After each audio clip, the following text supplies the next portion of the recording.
Let's dive into a topic that may sound absurd at first, but upon closer inspection, could actually revolutionize North America as we know it. What if Canada and Mexico became the 51st and 52nd states of the United States? Hold your judgments and hear me out as we explore the wild, bold, and yes, controversial case for this idea. Why Canada? First, let's address Canada. The idea of Canada joining the United States has been discussed for years, but let's put aside the knee-jerk reactions and examine why this could actually be a good thing. For starters, the United States and Canada share one of the longest, peaceful borders in the world.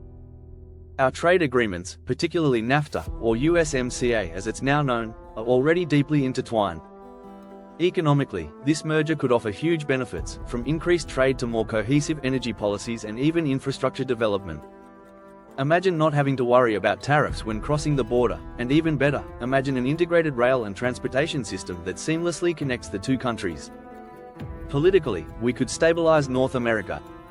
Canada's political system has historically been one of the most stable in the world, often ranked as one of the best places to live due to its high standards of living, universal healthcare, and low crime rates.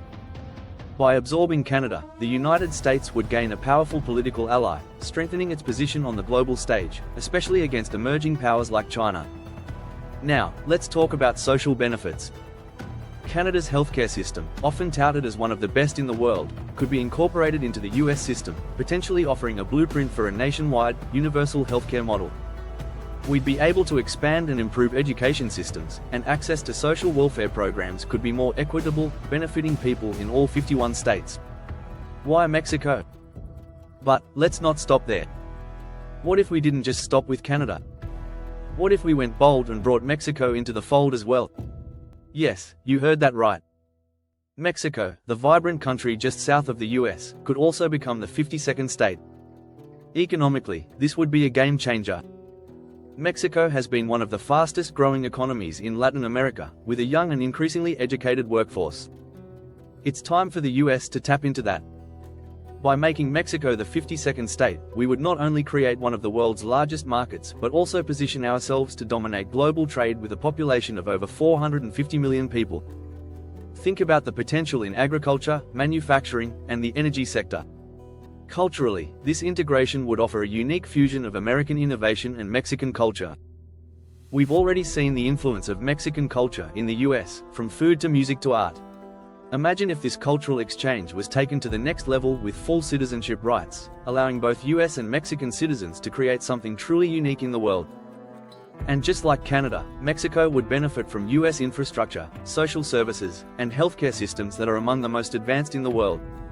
This could elevate millions of Mexicans, offering them greater opportunities for prosperity and quality of life.